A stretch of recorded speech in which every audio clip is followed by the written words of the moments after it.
Electrochemistry शुरू कर रहे हैं। इसमें सबसे पहले अपन कंडक्टेंस, स्पेसिफिक रेजिस्टेंस और स्पेसिफिक कंडक्टेंस की बात करते हैं।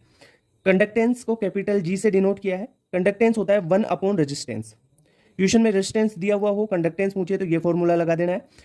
एक क्वेश्चन आता है इसकी यूनिट से संबंधित, इसकी यूनिट होती है महो या ओम इनवर्स। ये है ओम इनवर्स, ठीक है, या साइमेंस इसे बोलते हैं। अब बात करते हैं स्पेसिफिक रेजिस्टेंस। स्पेसिफिक रेजिस्टेंस को रेजिस्टिविटी बोलते हैं, जिसे रो से डिनोट किया है। रो बराबर आर इंटू एरिया बटा लेंथ, ठीक है, एल लेंथ है, उसका यूनिट हो जाएगा ओम सेंटीमीटर। ओके, अब बात करें स्पेसिफिक कंडक्टेंस की, इसे ही कंडक्टिविटी कहते हैं। देखो, कंडक्टेंस और कंडक्टिविटी दोनों अलग अलग है। कंडक्टिविटी को के से डिनोट किया है, के बराबर 1/रो होता है, यानी रो क्या है, रेजिस्टिविटी। 1/रेजिस्टिविटी ही कंडक्टिविटी कहलाती है। या 1/रो को कैसे क्या लिख सकते हैं, L/एरिया इंटू रेजिस्टेंस, L/एरिया इंटू रेजिस्टेंस। इसकी यूनिट होगी ओम इनवर्स और सेंटीमीटर इनवर्स। ओम इनवर्स को महो या साइमेंस बोल सकते हैं और सेंटीमीटर इनवर्स सही। ओके, तो ये 3 आपके फॉर्मूले आपको पता होने चाहिए। मोलर कंडक्टिविटी की। मोलर कंडक्टिविटी क्या है? Current of all ions when 1 mole electrolyte dissolve in VmL of solution, ठीक है, और जो करंट होगा वो मोलर कंडक्टिविटी कहलाएगा। मोलर कंडक्टिविटी को लेमडा एम से शो किया है यहाँ पे। लेमडा एल बराबर के इंटू 1000 बटा एम, कैपिटल एम। यहाँ पे कैपिटल एम मोलरिटी है और के है कंडक्टिविटी, ठीक है। कंडक्टिविटी अभी बताया था आपको, कंडक्टिविटी क्या होती है, 1/रेजिस्टिविटी होती है कंडक्टिविटी, और ये है कैपिटल एम मोलरिटी। इसकी अगर मोलर कंडक्टिविटी की यूनिट देखें तो इसकी यूनिट होती है ओम इनवर्स, मोल इनवर्स और सेंटीमीटर स्क्वायर। ओके, तो ये हुई आपकी मोलर कंडक्टिविटी। इक्विवेलेंट कंडक्टिविटी की बात करते हैं। इक्विवेलेंट कंडक्टिविटी क्या है? वो current of all ions when 1 gram equivalent of electrolyte is dissolve in VmL of solution, तो वो आपका इक्विवेलेंट कंडक्टिविटी होती है। क्वेश्चन क्या हो, कहां से बनता है? इसमें क्वेश्चन बनता है इसके फॉर्मूले से, ठीक है। तो आपको इक्विवेलेंट कंडक्टिविटी का न्यूमेरिकल आई यानी लेमडा एन या लेमडा इक्विवेलेंट, ये इक्विवेलेंट कंडक्टिविटी है। इसको निकालने के लिए बोला जाए तो आप फॉर्मूला लगाएंगे लेमडा इक्विवेलेंट बराबर के इंटू 1000 बटा एन, कैपिटल एन। अब यहाँ पे के क्या है? के है कंडक्टिविटी। कंडक्टिविटी क्या होती है? 1/रेजिस्टिविटी होती है। और एन क्या है? नॉर्मेलिटी। नॉर्मेलिटी क्या होती है? Number of gram equivalent into 1000 बटा वॉल्यूम इन ml। अगर वॉल्यूम लीटर में है तो ऊपर 1000 नहीं आएगा, अगर वॉल्यूम ml में है तो ऊपर 1000 ये है ही, ठीक है।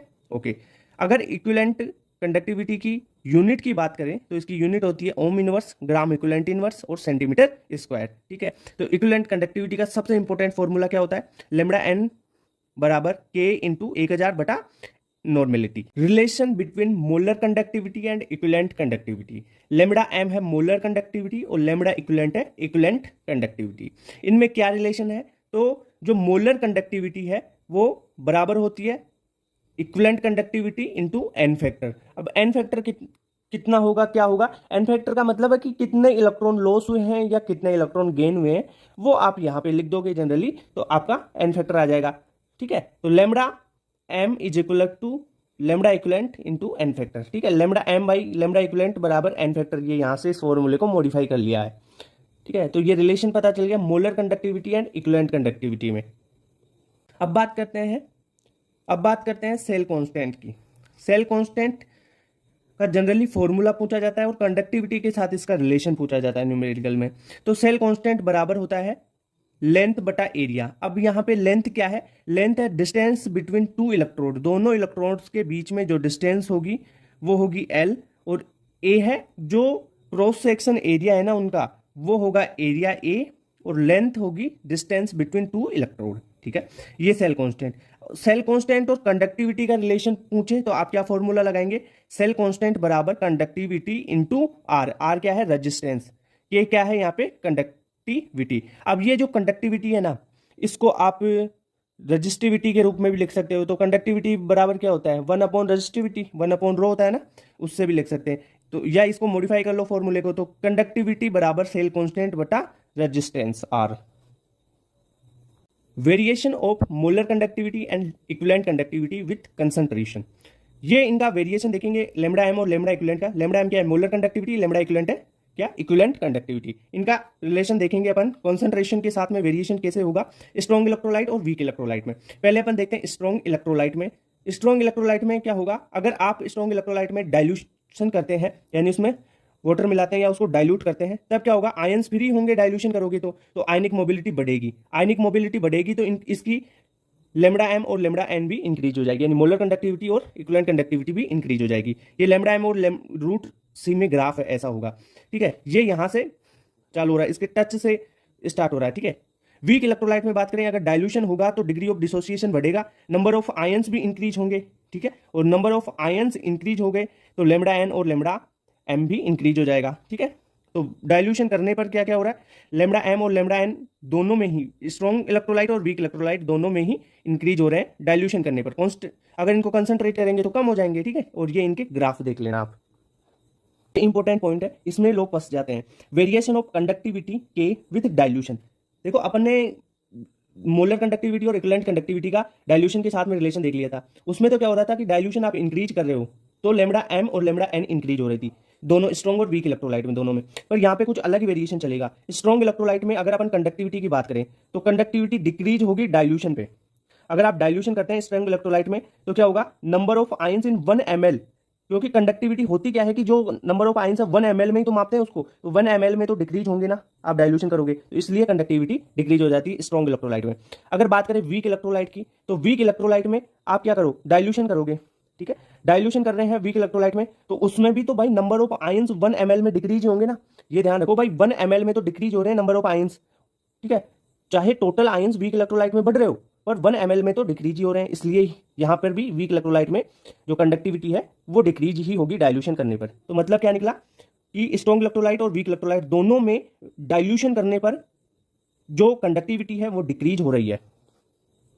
कोलेराउस लॉ, इसकी स्टेटमेंट क्या है, infinite molar conductivity lambda m infinite is equal to sum of limiting या infinite molar conductivity at infinite dilution of cation and anion and each multiplied by number of ions present in formula unit. अभी अपन ने molar conductivity ली है यहाँ पे, तब आपको जो स्टाइक्योमेट्री है उससे मल्टीप्लाई करना पड़ेगा। अगर नॉर्मेलिटी की बात करते हैं तब वो अलग तरीके से सोल्व होगा, यहाँ पे अपन मोलरिटी से सोल्व करते हैं, ठीक है, मोलर कंडक्टिविटी लेके, ठीक है। तो NaCl है, ये क्या रहा है कि जो इनफाइनाइट पर मोलर कंडक्टिविटी है NaCl की, वो इसके जो कंस्टिट्यूट आयन है ना, जैसे Na+ और Cl-, इनका अलग अलग जो केटाइन और एनाइन है दोनों के योग के बराबर हो जाएगी। तो molar conductivity of infinite Na+ और molar conductivity of Cl- infinite पे, दोनों का योग NaCl की मोलर कंडक्टिविटी के बराबर होता है। अब ये ध्यान रखना कि जो NaCl से Na+ और Cl- बना है, इनका जो स्टाइक्योमेट्री यहाँ पे तो एक एक है, तो इससे ये मल्टीप्लाई होगा। अगर जैसे BaCl2 की बात कर ले तो Ba2+ और 2Cl- में ये टूट रहा है ना, तो यहाँ पे स्टाइक्योमेट्री 2 है ना, तो यहाँ पे भी ये Cl- की जो लेमडा एम है वो 2 से मल्टीप्लाई होगी, ठीक है। तो ये कोलेराउस लॉ का स्टेटमेंट है और जो न्यूमेरिकल अप्रोच है वो इस प्रकार रहेगी इसकी। अब बात करते हैं डिग्री ऑफ डिसोसिएशन की। जो इलेक्ट्रोकेमिस्ट्री है ना, उसमें डिग्री ऑफ डिसोसिएशन अल्फा कैसे निकालेंगे, तो इसके लिए आपको क्या करना है, अल्फा बराबर लेमडा सी मोलर कंडक्टिविटी, ठीक है, और किसी इनफाइनाइट टाइम पे मोलर कंडक्टिविटी बटा, ठीक है। यानी आपको अल्फा निकालना है तो क्या करना है, मोलर कंडक्टिविटी किसी भी टाइम पे उसकी कंसंट्रेशन, ठीक है, बटा molar conductivity at infinite time पे, ओके। तो ये आ जाएगा आपके पास इसका डिग्री ऑफ डिसोसिएशन। अगर बात करें वीक एसिड के लिए तो Ka बराबर C अल्फा स्क्वायर होता है ऑस्ट्रल डाइल्यूशन लो लगाने के बाद में, ठीक है, Ka बराबर C alpha square. Weak base के लिए तो Kb बराबर C अल्फा स्क्वायर, आप डाइल्यूशन करोगे तो, और ठीक है, ऑस्वाल्ड लो लगा के, तो ये आ जाता है यहाँ पे डिग्री ऑफ डिसोसिएशन। अब बात करते हैं इलेक्ट्रोड पोटेंशियल की।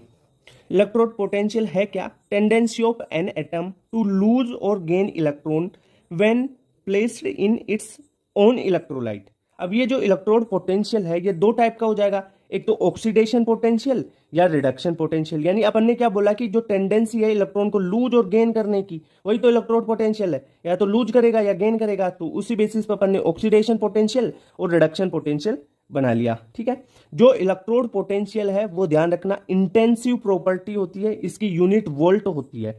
यानी इसमें क्या किया आपने, कोई भी मेटल इलेक्ट्रोड है, इलेक्ट्रोड पोटेंशियल कैसे बनाओगे, मेटल इलेक्ट्रोड है, उस मेटल इलेक्ट्रोड को उसी मेटल के इलेक्ट्रोलाइट में डालना है। यानी मेटल इलेक्ट्रोड जिंक का है अपने पास, तो उसको जिंक ZnSO4 उसी जिंक के इलेक्ट्रोलाइट में, एक्वस मीडियम में इलेक्ट्रोलाइट होगा, उसमें आपको उसी मेटल इलेक्ट्रोड को डिप करोगे तब वो बन जाएगा आपके पास इलेक्ट्रोड, ठीक है। तो वहां से आप इलेक्ट्रोड पोटेंशियल देखोगे, क्योंकि भाई इलेक्ट्रोड को इलेक्ट्रोड लाइट में डालोगे तभी तो वो लूज इलेक्ट्रॉन करेगा या गेन ऑफ इलेक्ट्रॉन करेगा। अब बात करते हैं standard electrode potential. Electrode potential क्या था कि लूज ऑफ इलेक्ट्रॉन और गेन ऑफ इलेक्ट्रॉन ये हो रहे हैं, तो तभी तो होगा इलेक्ट्रोड पोटेंशियल। अगर इस इलेक्ट्रोड पोटेंशियल को अपन स्टैंडर्ड कंडीशन पे मेजर करें, स्टैंडर्ड कंडीशन मतलब कंसंट्रेशन 1 मोलर, टेम्परेचर 298 केल्विन, और अगर गैस है तो उसका पार्शियल प्रेशर 1 एटीएम या 1 बार, दोनों लगभग लगभग सेम होते हैं, तो वहां पे ले सकते हैं 1 एटीएम। ठीक है। अगर स्टैंडर्ड इलेक्ट्रोड पोटेंशियल की यूनिट की बात करें तो ये वोल्ट होती है। ठीक है। और जैसे अपन ने पढ़ा पहले कि इलेक्ट्रोड पोटेंशियल इंटेंसिव प्रॉपर्टी है, तो स्टैंडर्ड बाई इलेक्ट्रोड पोटेंशियल है वो भी इंटेंसिव प्रॉपर्टी होगी। ठीक है। अब यहां पे देखो, जो स्टैंडर्ड इलेक्ट्रोड पोटेंशियल है वो दो टाइप का हो जाएगा, एक तो स्टैंडर्ड ऑक्सीडेशन पोटेंशियल और स्टैंडर्ड रिडक्शन पोटेंशियल। अब किसी एक मेटल के लिए फॉर ए सेम मेटल, एक सेम मेटल के लिए स्टैंडर्ड ऑक्सीजन पोटेंशियल बराबर negative of standard reduction potential होता है। ओके। ये इलेक्ट्रोकेमिकल सीरीज आनी चाहिए। इसके ट्रिक तो मैंने बता दी कि कहां से देख लोगे, इसका कॉन्सेप्ट बता देता हूं। इलेक्ट्रोकेमिकल सीरीज ये है, इसमें हाइड्रोजन का इलेक्ट्रोड पोटेंशियल 0 हो जाएगा, इससे ऊपर एसआरपी नेगेटिव रहेगा और हाइड्रोजन से नीचे एसआरपी पॉजिटिव रहेगा। एसआरपी है स्टैंडर्ड रिडक्शन पोटेंशियल। आप ऊपर से नीचे जा रहे हो, ठीक है, जैसे जैसे ऊपर से नीचे जा रहे हो तो स्टैंडर्ड रिडक्शन पोटेंशियल यहाँ पे बढ़ता जा रहा है। ठीक है। तो यहाँ पे अपन ने जो एलिमेंट्स लिखे हैं वो elements arrange in increasing order of reduction potential. अगर किसी मेटल का या है ना जो रिडक्शन पोटेंशियल इंक्रीज होगा तो वो क्या होगा, स्ट्रॉन्ग ऑक्सीडाइजिंग एजेंट और वीक रिड्यूसिंग एजेंट। ये जो बोल रहा हूं वो बातें ध्यान रखना। अगर किसी का जो स्टैंडर्ड रिडक्शन पोटेंशियल कम है तो वो क्या होगा, वीक ऑक्सीडाइजिंग एजेंट, और एसआरपी कम है तो वो स्ट्रॉन्ग रिड्यूसिंग एजेंट हो जाएगा। यानी सीधी सी बात, एक कॉन्सेप्ट बनता है, वो क्या है, अगर ये सीरीज है ना, इस सीरीज में आपको देखने वाला है जो नीचे वाला है ना, नीचे वाला एलिमेंट ऊपर वाले को ऑक्सीडाइज कर देता है। ठीक है। मतलब क्या, जिसका एसआरपी ज्यादा उसकी ऑक्सीडाइजिंग पावर ज्यादा, एसआरपी ज्यादा ऑक्सीडाइजिंग पावर ज्यादा, यानी नीचे वाला एलिमेंट ऊपर वाले एलिमेंट को ऑक्सीडाइज कर देता है। जैसे एल्यूमिनियम है वो मैग्नीशियम को ऑक्सीडाइज कर सकता है, आयरन है वो जिंक को ऑक्सीडाइज कर सकता है। ठीक है। बात करते हैं इलेक्ट्रोकेमिकल सेल या गैल्वेनिक सेल, और दूसरा होता है इलेक्ट्रोलाइटिक सेल। दोनों में देखो एक कंपैरेटिव टेबल से अपन पढ़ने वाले हैं। इलेक्ट्रोकेमिकल सेल क्या है, जिसमें केमिकल एनर्जी को इलेक्ट्रिकल एनर्जी में कन्वर्ट किया जा सकता है। ये ज्यादातर स्पॉन्टेनियस रिएक्शन में होता है, ये है ना। इसका डेल्टा जी नेगेटिव रहेगा। एनोड इलेक्ट्रोकेमिकल सेल में नेगेटिव होता है, कैथोड पॉजिटिव होता है। एनोड पे ऑक्सीडेशन होता है, कैथोड पे रिडक्शन होता है। इतनी बात क्लियर। अब बात करें इलेक्ट्रोलाइटिक सेल में। इलेक्ट्रोलाइटिक सेल में क्या होता है, इलेक्ट्रिकल एनर्जी को कन्वर्ट किया जाता है केमिकल एनर्जी में। ये नॉन स्पॉन्टेनियस रिएक्शंस होती है। यहाँ पे डेल्टा जी पॉजिटिव होगा, क्योंकि डेल्टा जी पॉजिटिव होगा तभी तो नॉन स्पॉन्टेनियस रिएक्शन होगी। इलेक्ट्रोलाइट सेल में ध्यान रखना, एनोड पॉजिटिव होता है, कैथोड नेगेटिव। यहां पर भी एनोड पे ऑक्सीडेशन और कैथोड पे रिडक्शन होता है। ये चीज हमेशा यूनिवर्सल ट्रूथ रहेगी इलेक्ट्रोकेमिस्ट्री में कि एनोड पे ऑक्सीडेशन और कैथोड पे रिडक्शन। एनोड पॉजिटिव है नेगेटिव है वो चीजें चेंज हो सकती है, पर ये एनोड पे ऑक्सीडेशन और कैथोड पे रिडक्शन ये चेंज नहीं होगा कभी भी। ठीक है। बहुत बार क्वेश्चन पूछा जाता है, इनोड सेल की वैल्यू पूछी जाती है।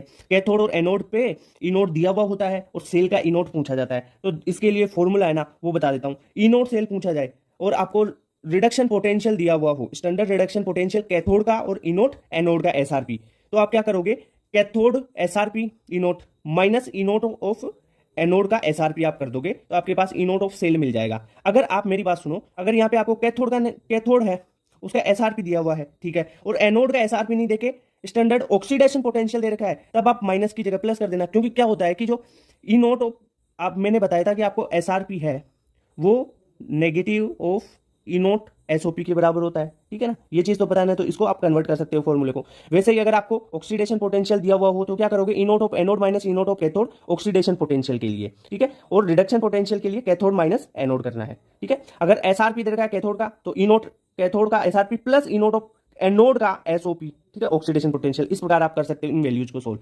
अगर इनोड सेल पॉजिटिव है तो रिएक्शन स्पॉन्टेनियस होगी, इनोड सेल नेगेटिव है तो रिएक्शन नॉन स्पॉन्टेनियस होती है। ये तो जनरली बेसिक बातें हैं। अब बात करते हैं किसी सेल को रिप्रेजेंट कैसे कर सकते हैं।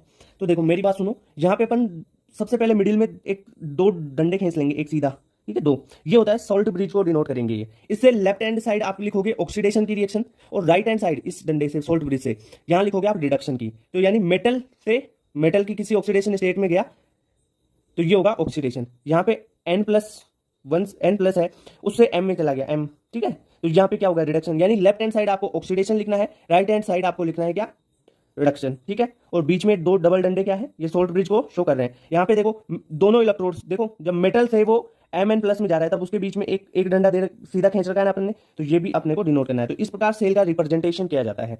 जैसे जिंक के लिए करें तो जिंक सॉलिड, ठीक है, वो कन्वर्ट किस में हो गया, इसका ऑक्सीडेशन हुआ जिंक 2+ में, ठीक है। इस प्रकार नोट किया। यहाँ पे अपन जो कंसंट्रेशन है या उसकी फेज है उनको भी लिख सकते हैं।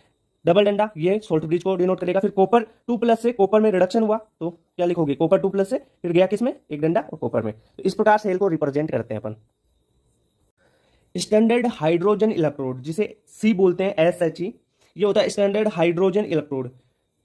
जो यूज करते हैं अपन ये हाइड्रोजन के लिए। इसका यूज किस लिए करते हैं, to find electrode potential of any metal, क्योंकि हाइड्रोजन को आप एक रेफरेंस मान के किसी और मेटल का इलेक्ट्रोड पोटेंशियल फाइंड करते हैं तो वो स्टैंडर्ड हाइड्रोजन इलेक्ट्रोड के माध्यम से ही करते हैं। इसमें क्या होता है कि जो हाइड्रोजन है उसका SOP और SRP दोनों 0 मान लेते हैं, अपन रेफरेंस मान लेते हैं और इसके बेसिस पे सारा कैलकुलेशन करते हैं। ओके, इसमें क्या होगा, सबसे पहले कंटेनर लिया, उसमें ये देखो यहाँ पे हाइड्रोजन गैस पास की, ये प्लेटिनम का रोड लगा हुआ है, नीचे जो कैटेलाइटिक प्लेटिनम सरफेस बनी हुई है, इधर साल्ट ब्रिज और दूसरा SI सेटअप और होगा एक, ठीक है। यहाँ पे रिएक्शन इंपॉर्टेंट है कि पहले तो देखो इसमें क्वेश्चन क्या आ सकता है, SOP SRP इसका बराबर 0 होता है। दूसरा इसका यूज क्या है, किसी भी मेटल का इलेक्ट्रोड पोटेंशियल फाइंड करने में। तीसरा क्वेश्चन आ सकता है इससे कि इसकी एनोड की रिएक्शन और कैथोड की रिएक्शन। एनोड पे ऑक्सीडेशन हो रहा है, H2 कन्वर्ट हो रहा है 2H+ में, ठीक है, 2 इलेक्ट्रॉन निकल रहे हैं। और कैथोड पे क्या हो रहा है, 2 इलेक्ट्रॉन 2H+ के साथ जुड़ेंगे तो H2 गैस यहाँ पे बन जाएगी। तो ये कैथोड पे रिडक्शन हो रहा है और एनोड पे ऑक्सीडेशन हो रहा है। तो यहाँ पे 3 ही क्वेश्चन बन सकते हैं, उन तीनों के बारे में मैंने बता दिया आपको।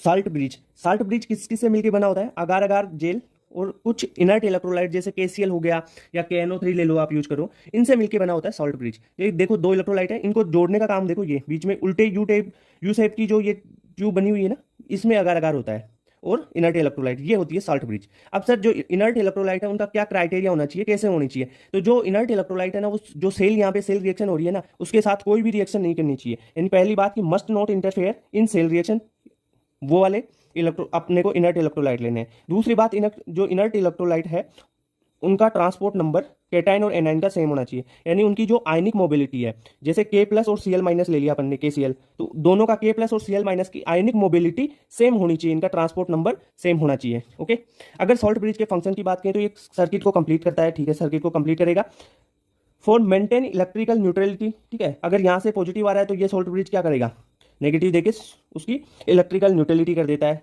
ठीक है। ये do not allow mixing of electrolyte है। और ये जो लिक्विड लिक्विड जंक्शन पोटेंशियल अगर यहाँ पे जनरेट होता है, रिएक्शन में होगा, अगर सेल रिएक्शन करेंगे तो उस लिक्विड लिक्विड जंक्शन पोटेंशियल को रिमूव करने का काम भी कौन करता है, सॉल्ट ब्रिज। अब आती है Gibbs free energy and EMF of cell. जो गिब्स फ्री एनर्जी है और EMF ऑफ सेल दोनों में रिलेशन है, ठीक है।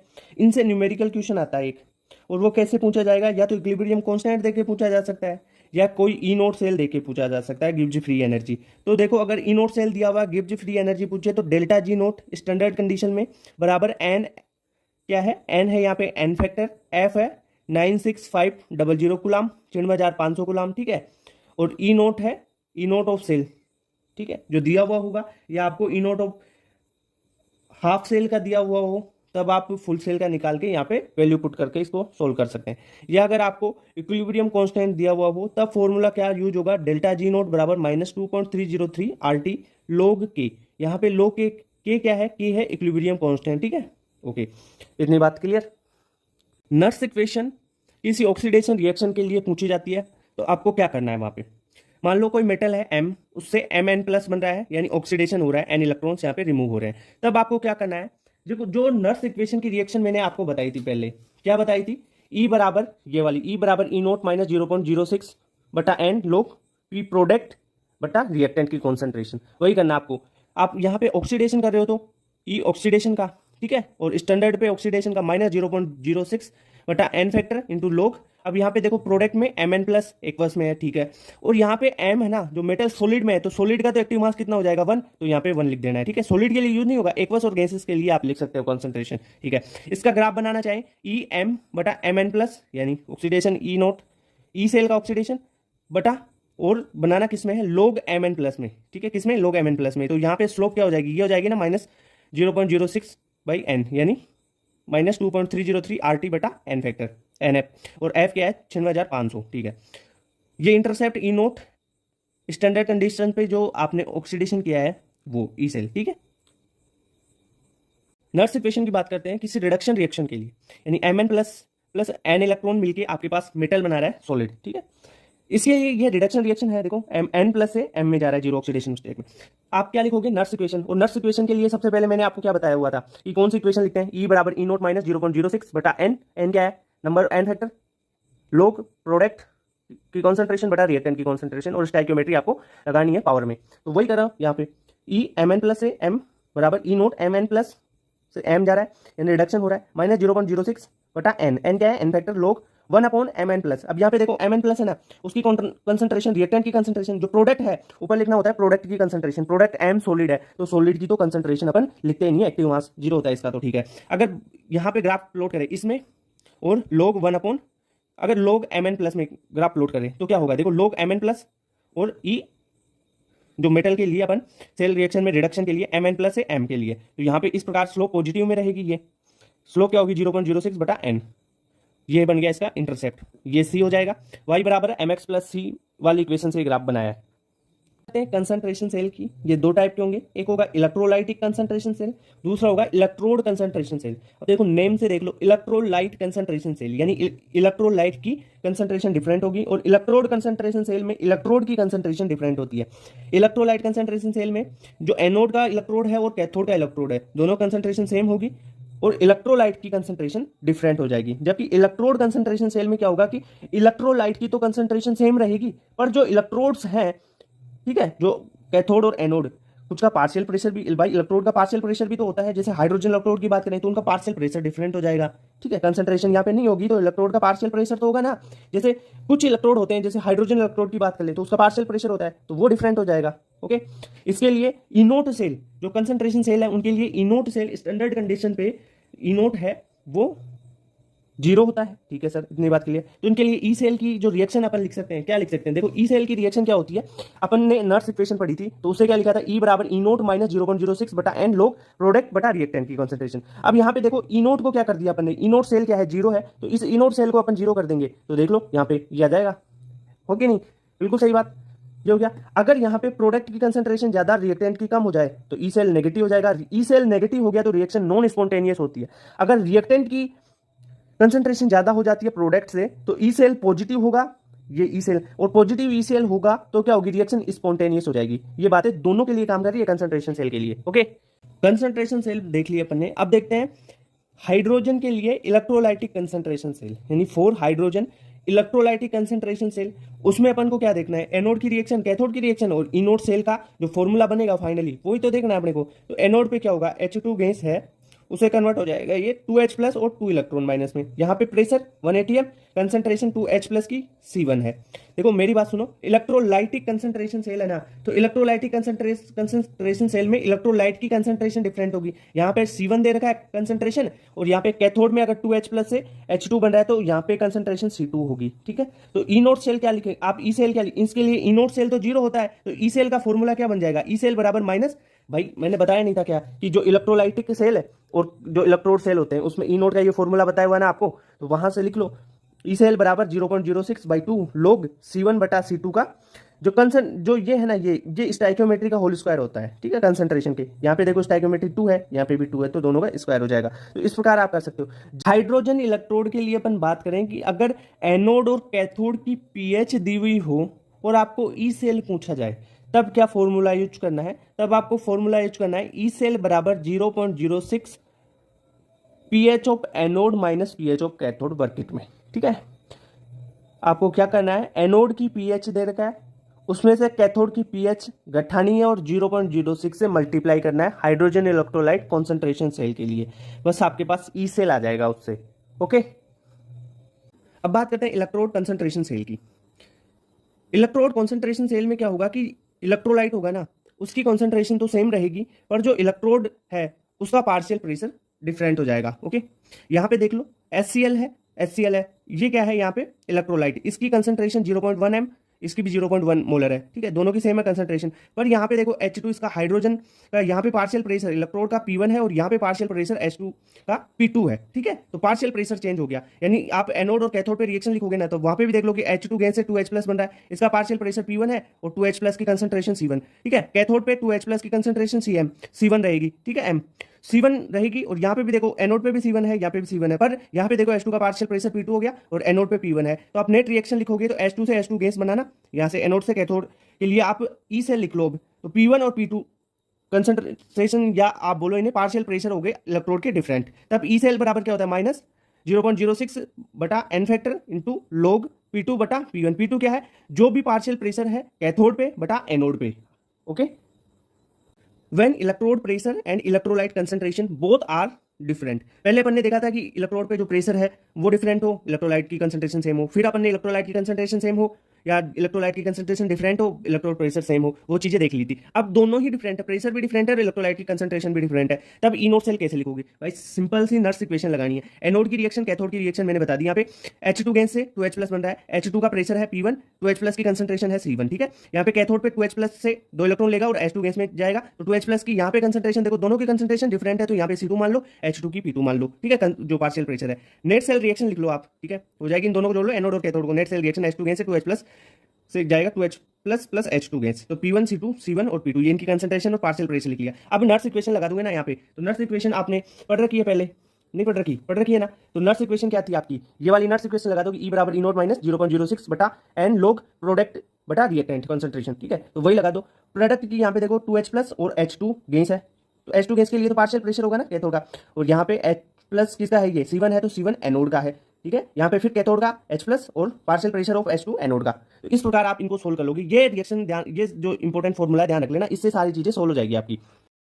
लेटिमर डायग्राम भाई, इससे नीट 2018 में इस कॉन्सेप्ट से क्वेश्चन भी पूछा गया है, बहुत सारे टीचर्स इसको पढ़ाते भी नहीं है, पर इंपॉर्टेंट है, पढ़ लेना एक बार। लेटिमर डायग्राम क्या है, same species is given in different oxidation state in decreasing order in A series of reaction, ठीक है, जैसे यहाँ पे देखो AO3 minus, AO2 minus, AO minus और A2, एक कोई भी मेटल है मान लो, है ना, तो यहाँ पे एक की ऑक्सीडेशन स्टेट है +5, यहाँ पे एक की ऑक्सीडेशन स्टेट है AO2 माइनस में +3, यहाँ पे AO माइनस में +1 है और A2 में 0 है, तो आपने इसको डिक्रीजिंग ऑर्डर में लिख लिया ना रिएक्शन को, यानी +5 फिर +3 फिर +1 फिर 0। तो मेरी बात सुनो, यहाँ पे क्वेश्चन क्या पूछा जाएगा कि कौन सी स्पीसीज डिस्प्रपोर्शनेट करेगी। अब देखो इसका ई नोट 1 है, इसका ई नोट 2 है, इसका ई नोट 3 है, रिएक्शन का ई नोट दिया हुआ होगा, तो आपको कौन सी रिएक्शन डिस्प्रपोर्शनेट करेगी, कौन सी स्पीसीज, वो पूछा जाएगा। तो वो स्पीसीज डिस्प्रपोर्शनेट करेगी जिसका जो ई नोट है ना वो लेफ्ट हैंड साइड में तो कम हो और राइट हैंड साइड में ज्यादा हो, यानी ये वाली तो राइट हैंड साइड होगी और इधर वाली लेफ्ट हैंड साइड होगी, ठीक है।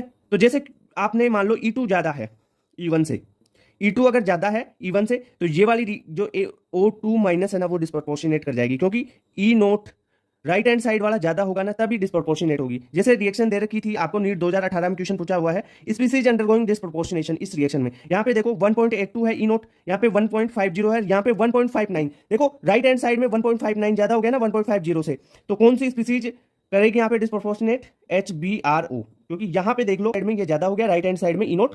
अब बात करते हैं इलेक्ट्रोलाइसिस की। इलेक्ट्रोलाइसिस में क्या होगा, process in which electricity is use for a chemical reaction to occur, ठीक है।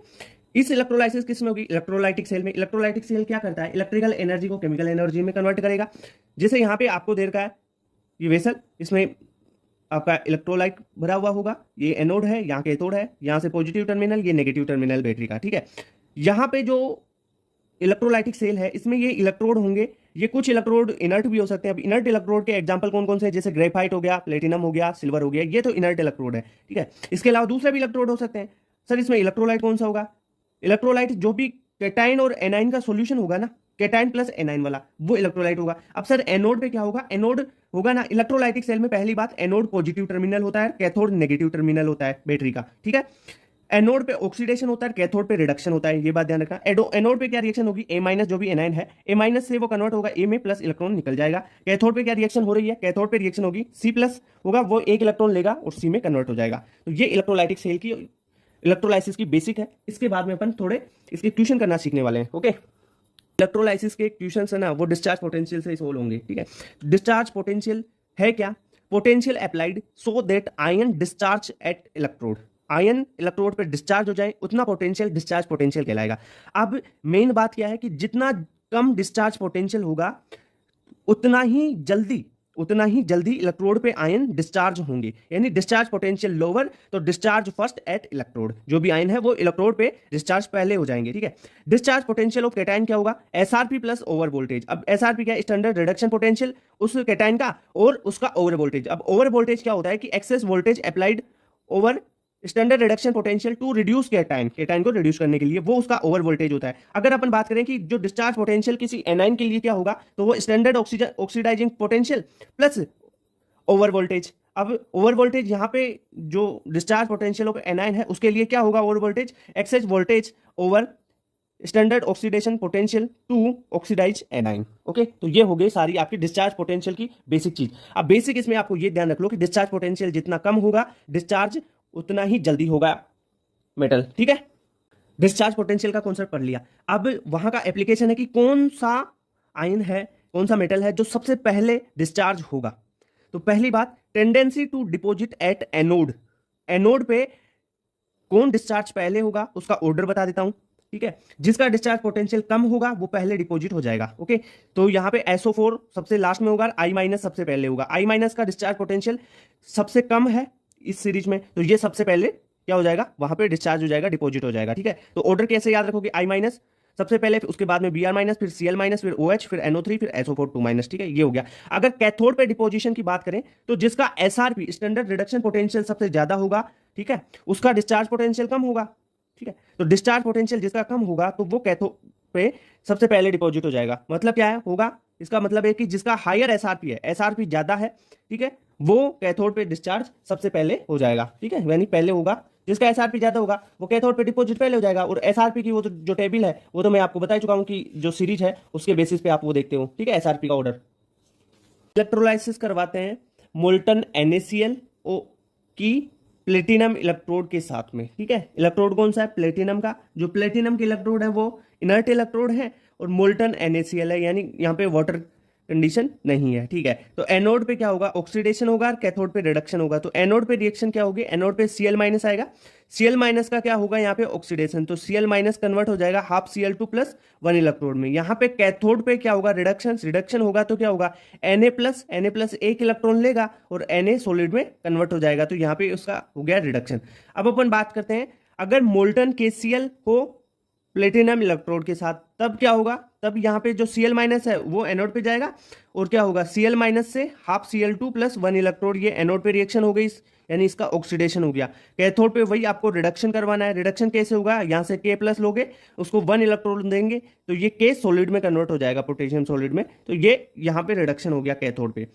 अगर अपन एक्वस कंडीशन ले लेते हैं तब आपको मैंने डिस्चार्ज जो पोटेंशियल चीज पढ़ाई है वो काम आएगी। तो अगर electrolysis of aqueous NaCl using platinum electrode करवाते हैं तब आपके पास देखो यहाँ पे केटाइन भी दो होंगे, एक तो होगा Na+ और एक आपने एक्वस कंडीशन ले ली तो वाटर भी आ गया, तो वाटर का H+ भी रहेगा। एनाइन भी दो होंगे, एक तो होगा Cl- इसका और एक वाटर भी यूज किया ना एक्वस कंडीशन तो उसका OH-।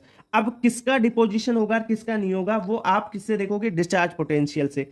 तो एसआरपी जिसका ज्यादा होता है, जिसका एसआरपी ज्यादा होगा उसका कैथोड पे डिपोजिशन पहले हो जाएगा, और जिसका डिस्चार्ज पोटेंशियल कम होगा तो यहां पे कम किसका है, देखो Cl- है और OH-। तो मैंने जो सीरीज बताई थी उसमें Cl- का डिस्चार्ज पोटेंशियल कम है OH- से, तो पहले कौन डिपोजिट होगा, Cl- डिपोजिट हो जाएगा। तो यहां पे Cl- Cl2 प्लस 2 इलेक्ट्रॉन में कन्वर्ट हो जाएगा एनोड पे, और कैथोड पे जिसका एसआरपी ज्यादा होगा, एसआरपी H2 का ज्यादा है इसका, तो H+ यहाँ पे H2 के रूप में कन्वर्ट हो जाएगा। Okay, electrolysis of aqueous NaCl using platinum electrode. अब यहाँ पे अपने को इलेक्ट्रोलाइसिस करवाना है किसका, एक्वस NaCl। अब एक्वस कंडीशन है तो यहाँ पे वाटर होगा, ठीक है, प्लेटिनम इलेक्ट्रोड है यानी इनर्ट इलेक्ट्रोड है, ठीक है सर। अब एक्वस है तो H2 है तो यहाँ पे H+ भी होंगे और Na+ भी होगा। अब NaCl से तो कैटाइन कौन सा हो गया, Na+, और H2 है वहां से H+ आ गया आपके पास, ठीक है। और एनाइन कौन कौन से होंगे, देखो एक तो एनाइन आएगा H2O का OH-, दूसरा आपका NaCl का Cl-। अब यहाँ पे कैथोड पे कौन सा जाएगा, एनोड पे कौन सा जाएगा, भाई दो कैटाइन है और दो भी एनाइन है, तो एनाइन किस पे जाता है, एनोड पे, तो पर यहाँ पे तो दो है, तो वो कैसे देखेंगे, वो मैंने आपको बताया था जो डिस्चार्ज पोटेंशियल का कॉन्सेप्ट है। यानी देखो कैथोड पे पहले कौन जाएगा, जिसका एसआरपी ज्यादा होगा। और एसआरपी आप देखो, कैथोड पे तो कौन जाता है, केटाइन जाता है, जिसका एसआरपी ज्यादा है। एसआरपी किसका ज्यादा होता है, Na प्लस से ज्यादा होगा, किसका, H प्लस का। तो H2 का एसआरपी ज्यादा है सोडियम से, तो वो पहले डिपॉजिट हो जाएगा, यानी H2 यहां पे आ जाएगा कैथोड पे। अगर बात करें एनाइन की, तो जिसका डिस्चार्ज पोटेंशियल कम होगा, तो डिस्चार्ज पोटेंशियल OH माइनस और Cl माइनस में से कम किसका है, Cl माइनस का। जिसका डिस्चार्ज पोटेंशियल कम, उसका डिपोजिशन पहले हो जाएगा एनोड पे, तो Cl माइनस का डिपोजिशन हो गया एनोड पे। ओके, बात करते हैं electrolysis of aqueous NaCl using H electrode. अब यहाँ पे जो मरकरी है उसका इलेक्ट्रोड बनाया, तो मरकरी तो इनर्ट इलेक्ट्रोड है ही नहीं ना भाई। मैंने आपको डिस्चार्ज पोटेंशियल पढ़ाया था, उससे पहले इनर्ट इलेक्ट्रोड भी तो पढ़ाए थे। कौन कौन से पढ़ाए थे, देखो ये इनर्ट इलेक्ट्रोड आपको बताया था, ग्रेफाइट, प्लेटिनम और Ag, तो यही तो इनर्ट थे। Hg तो इनर्ट है ही नहीं, तो Hg तो भाई कुछ ना कुछ करेगा। तो देखते हैं ये क्या होता है। अब यहाँ पे एक्वस NaCl है, ठीक है सर। तो एक्वस NaCl से क्या निकलेगा, एक तो Na प्लस और Cl माइनस आ जाएगा आपके पास, ठीक है। और यहाँ पे एनोड पे क्या होगा, एनोड पे ऑक्सीडेशन होता है, तो ऑक्सीडेशन करवाते हैं Cl माइनस का, ठीक है सर। Cl माइनस का ऑक्सीडेशन हो गया, Cl माइनस से Cl2 प्लस 2 इलेक्ट्रॉन बन गए। अब यहाँ पे देखो Na प्लस है, और यहां से एक्वस से आपके पास क्या आ रहा है, H प्लस भी आ रहा है भाई। Na प्लस इसके पास है और एक H प्लस भी है। अब वैसे तो H प्लस का क्या हो जाएगा, एसआरपी ज्यादा है, तो H प्लस यहाँ पे डिपॉजिट होना चाहिए कैथोड पे, पर H प्लस नहीं होगा। क्यों नहीं होगा, जो इसमें डिस्चार्ज पोटेंशियल है ना सोडियम का, Na प्लस का, वो कम रहेगा H प्लस से। क्यों कम रहेगा, क्योंकि due to over voltage and due to formation of amalgam, जो Hg है ना मरकरी, वो इसके साथ अमलगम का फॉर्मेशन कर लेता है, सोडियम अमलगम का फॉर्मेशन कर लेगा, जिसका क्या हो जाएगा, डिस्चार्ज पोटेंशियल कम हो जाएगा। जिसका डिस्चार्ज पोटेंशियल कम होगा तो वो पहले डिपॉजिट होता है, तो यहाँ पे कैथोड पे सोडियम का डिपोजिशन होगा। ओके, तो ये समझ में electrolysis of aqueous NaCl using Hg electrode. बात करते हैं electrolysis of KCl using inert electrode. अब KCl के साथ में इनर्ट इलेक्ट्रोड है तो कोई दिक्कत नहीं है। यहाँ पे जो KCl अपन ने ले रखा है, मान लो ये अपन एक्वस मीडियम में लेते हैं, ठीक है, तो ये एक्वस ले लेते हैं, ठीक है, एक्वस, यहाँ पे एक्वस लिख लेना। Electrolysis of aqueous KCl using inert electrode. अब एक्वस KCl है तो यहाँ पे एक तो K प्लस हो गया, और दूसरा देखो यहाँ पे केटाइन कौन कौन से हो गए, आप ये बताओ। केटाइन तो एक तो K प्लस हो गया और दूसरा H प्लस हो गया, ठीक है। एनाइन कौन से, OH माइनस और Cl माइनस हो गया।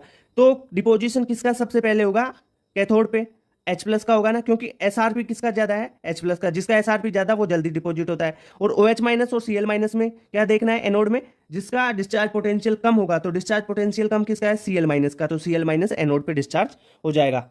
ये बात समझ में आई क्या। तो एक्वस, ये एक्वस KCl है इनर्ट इलेक्ट्रोड के साथ, तो ऐसा होता है इसका इलेक्ट्रोलाइसिस। अब बात करते हैं electrolysis of aqueous CuSO4 using inert electrode. अब एक्वस CuSO4 है, एक्वस से तो क्या आ गया आपके पास, एक्वस है, वाटर है, तो एक तो H प्लस और OH माइनस, और CuSO4 से Cu प्लस और SO4 माइनस, ये दो चीज आ गई ना। अब आप क्या करोगे, देखो मेरी बात सुनो, यहाँ पे डिस्चार्ज पोटेंशियल देखना आपको। एक तो H प्लस तो केटाइन और Cu2 प्लस केटाइन आ गया, SO4 माइनस और एक OH माइनस जो है आपके पास आ गया एनाइन। अब यहाँ पे SRP, और आपको देखना है क्या, कौन एनोड पे इंक्रीज होगा, तो एनोड पे पहले कौन चले जाएगा, SO4। क्यों SO4 का है ना जो डिस्चार्ज पोटेंशियल कम है, नहीं ज्यादा है SO4 का OH माइनस से, तो यहाँ पे डिपॉजिट कौन होगा, एनोड पे OH माइनस डिपॉजिट हो जाएगा। क्यों, क्योंकि देखो टेंडेंसी टू डिपॉजिट एनोड कौन होगा, जिसका डिस्चार्ज पोटेंशियल कम है, तो OH माइनस का कम है, SO4 का ज्यादा है डिस्चार्ज पोटेंशियल, तो OH माइनस जल्दी डिपॉजिट हो जाएगा। ओके, और H प्लस और Cu2 प्लस में, जो Cu2 प्लस है कॉपर वाला, उसका एसआरपी ज्यादा है, तो जिसका एसआरपी ज्यादा वो कैथोड पे चला जाएगा, तो Cu कैथोड पे चला गया, और OH माइनस से O2 बन गई किस पे, एनोड पे। ओके, फटाफट बता देता हूं electrolysis of aqueous CuSO4 using copper electrode. अब देखो कॉपर इलेक्ट्रोड है ना, तो कॉपर इलेक्ट्रोड तो भाई अटैकिंग इलेक्ट्रोड होता है, और अटैकिंग इलेक्ट्रोड है तो एनोड पे भी यही आ जाएगा। तो कैथोड पे कॉपर 2 प्लस गया भाई, कॉपर और H प्लस था ना, तो कॉपर का एसआरपी ज्यादा है तो कॉपर 2 प्लस आ जाएगा, ठीक है, कोई दिक्कत नहीं। कॉपर 2 प्लस प्लस 2 इलेक्ट्रॉन से कॉपर सॉलिड बन गया। और एनोड पे क्या होगा, वही कॉपर क्या है, अटैकिंग इलेक्ट्रोड है, तो कॉपर से कॉपर 2 प्लस बन जाएगा यहाँ पे भी, ठीक है। इतनी बात क्लियर होगी आपको। ओके सर, अब अपन बात करते हैं electrolysis of aqueous AgNO3 using inert electrode. अब AgNO3 एक्वस में है, ओके, यहाँ पे Ag प्लस और H प्लस है, साथ में NO3 माइनस और OH माइनस है। तो देखो क्या क्या है ये देख लो, यहाँ पे Ag प्लस और H प्लस, तो Ag प्लस आ जाएगा क्योंकि एसआरपी Ag प्लस का ज्यादा है, तो कैथोड पे Ag डिपॉजिट हो जाएगा। और NO3 माइनस और OH माइनस में देख लो किसका डिस्चार्ज पोटेंशियल कम है, OH माइनस का डिस्चार्ज पोटेंशियल कम होता है। सीरीज भी दिखा रखी है ना ये आपको, तो OH माइनस का, तो यहां से O2 बन जाएगी। बात करते हैं electrolysis of aqueous AgNO3 using silver electrode. अब यहाँ पे AgNO3 का सॉल्यूशन है, तो जो Ag है वो अटैकिंग इलेक्ट्रोड की तरह काम करेगा। और ये जो प्रोसेस होगी ना आपकी AgNO3 की इलेक्ट्रोलाइसिस सिल्वर इलेक्ट्रोड में, ये अपन कॉपर और Ag की रिफाइनिंग में करते हैं। ये जो मेटलर्जी वाला चैप्टर था ना, वहां पे होता है। कैथोड पे क्या रिएक्शन होगी, Ag प्लस 1 इलेक्ट्रॉन लेगा और यहाँ पे क्या करेगा, रिडक्शन करेगा, तो Ag सॉलिड में कन्वर्ट हो जाएगा। और एनोड पे भी Ag सॉलिड से Ag प्लस बनेगा। क्यों? क्योंकि जो Ag है, AgNO3 के सॉल्यूशन में ये जो है सिल्वर, वो अटैकिंग इलेक्ट्रोड का काम कर रहा है। ओके, अब बात करते हैं इलेक्ट्रोलाइसिस ऑफ एसिडिफाइड वाटर। अब एसिडिफाइड वाटर में अगर आप जो एसिड है उसकी लेस क्वांटिटी या डाइल्यूट एसिड लेते हो तब अलग कंडीशन होगी कैथोड और एनोड पे। अगर आपने कंसंट्रेटेड जो एसिड है वो ले लिया तब कंडीशन अलग हो जाएगी। सबसे पहले लेस क्वांटिटी या डाइल्यूट H2SO4 ले लेते हैं एसिड के रूप में अपन। तो कैथोड पे 2H प्लस से 2 इलेक्ट्रॉन लेंगे, H2 गैस बन जाएगी। ओके, एक तो ये हो जाएगी आपकी कैथोड पे रिएक्शन। यहाँ पे एनोड पे क्या क्या होगा, H2SO4 है ना, तो SO4 माइनस और वाटर का OH माइनस। तो जिसका डीपी सबसे कम होगा डिस्चार्ज पोटेंशियल, वो एनोड पे जाएगा, तो OH माइनस का डिस्चार्ज पोटेंशियल कम है, तो OH माइनस का क्या हो जाएगा, ऑक्सीडेशन, तो हाफ O2 में कन्वर्ट हो जाएगा। ओके, इतनी बात क्लियर होगी यहाँ पे। अगर आपने कंसंट्रेटेड ले लिया सॉल्यूशन एसिड का, तब क्या होगा, कैथोड पे तो वही 2H प्लस से H2 गैस बनेगी, पर एनोड पे कुछ चीज चेंज हो जाएगी। एनोड पे अगर कंसंट्रेट ले लिया ना H2SO4, तो यहाँ पे HSO4 बनेगा, SO4 माइनस नहीं बनेगा, HSO4 और OH माइनस बनेगा। अब यहाँ पे HSO4 है ना, इसका डिस्चार्ज पोटेंशियल कम है OH माइनस से, SO4 का तो ज्यादा है OH माइनस की बजाय, पर HSO4 का कम है, तो HSO4 एनोड पे डिपोजिट हो जाएगा और ये H2S2O8 बन जाएगा। ओके, इतनी बात क्लियर होगी। जो कंसंट्रेटेड H2SO4 है ना, वो H प्लस और HSO4 माइनस में टूटता है। फेराडे के फर्स्ट लॉ की बात करते हैं। फेराडे का फर्स्ट लॉ क्या बताता है, mass deposit at electrode is directly proportional to charge pass through it. यानी जो मास होगा इलेक्ट्रोड पे डिपॉजिट, वो उसमें जितना चार्ज फ्लो हो रहा है उसके प्रोपोर्शनल होगा। तो यहाँ पे प्रोपोर्शनलिटी को उठाने के लिए अपन कांस्टेंट लगा देते हैं जेड, जिसे बोलते हैं इलेक्ट्रोकेमिकल इक्विवेलेंट। ठीक है, यहाँ पे चार्ज क्यू है, क्यू बराबर आई टी, आपने फिजिक्स में पढ़ा है ना, आई करंट है और टी टाइम है। तो यहाँ पे जेड अपन ने कांस्टेंट लगा दिया, तो मास बराबर जेड इंटू आई इंटू टी। जेड क्या है, इलेक्ट्रोकेमिकल इक्विवेलेंट है, और जेड की वैल्यू कैसे निकालेंगे, जेड बराबर इक्विवेलेंट मास बटा एफ होता है। एफ फेराडे है, एफ क्या है, 96,500 कूलम इसकी फिक्स वैल्यू होती है। अब सर इक्विवेलेंट मास नया टर्म आ गया, अरे रेडॉक्स में नहीं पढ़ा गया, मोल में नहीं पढ़ा गया। इक्विवेलेंट मास होता है ग्राम एटॉमिक मास बटा एन फैक्टर। ठीक है सर, अब जेड का क्या वैल्यू हो जाएगा, यहाँ से इक्विवेलेंट मास की वैल्यू रख दो, तो ग्राम एटॉमिक मास बटा एन फैक्टर इंटू फेराडे, ये हो गया। अब यहाँ से अगर इस जेड को आप इस मास बराबर जेड आई टी में रख दोगे, तो एक फॉर्मूला आता है, मास बराबर gram atomic mass into I T बटा एन फैक्टर इंटू फेराडे। तो ये फॉर्मूला आपको याद होना चाहिए। फाइनली ये फॉर्मूला आ जाता है फेराडे फर्स्ट लॉ का। इसके बाद में अगर मास बटा इक्विवेलेंट मास का, यहां से देखो मास बटा इक्विवेलेंट मास का, इस मास और इक्विवेलेंट मास की वैल्यू निकालें। मास बटा इक्विवेलेंट मास का ratio number of gram equivalent आता है, और ग्राम इक्विवेलेंट क्या होते हैं, नंबर ऑफ ग्राम इक्विवेलेंट बराबर क्यू इंटू क्यू बटा फेराडे होता है। ठीक है, और number of moles deposit on electrode पूछे तो क्यू बटा एन फैक्टर इंटू फेराडे। देखो नंबर ऑफ ग्राम इक्विवेलेंट होते हैं क्यू बटा एफ, और नंबर ऑफ मोल्स होते हैं क्यू बटा एफ इंटू एन फैक्टर। अब बात करते हैं फेराडे सेकेंड लॉ की। फेराडे का सेकेंड लॉ देखो, जनरली आप क्या करो, सीरीज कॉम्बिनेशन में दो इलेक्ट्रोकेमिकल सेल्स को रखो। अपन ने दो इलेक्ट्रोकेमिकल सेल लिए ए और बी, उनको सीरीज कॉम्बिनेशन में रखा। सीरीज कॉम्बिनेशन में रखोगे तो चार्ज सेम हो जाता है। ठीक है, तो चार्ज सेम पास होगा इनसे।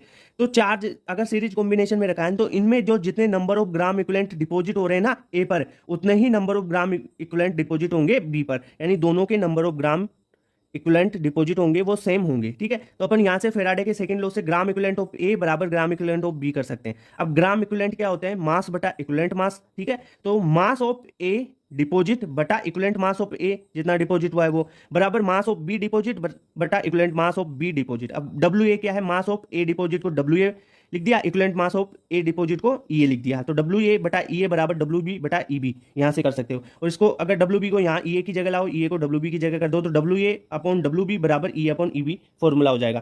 तो ये फेराडे लॉ का ये जो फॉर्मूले है ना, इनसे ही क्वेश्चन आता है। पहली कंडीशन याद रखना है कि सीरीज कॉम्बिनेशन में होने इलेक्ट्रोकेमिकल सेल सीरीज कॉम्बिनेशन में होंगे, तो चार्ज सेम होगा। चार्ज सेम तो number of gram equivalent deposit भी सेम, और ये फॉर्मूले।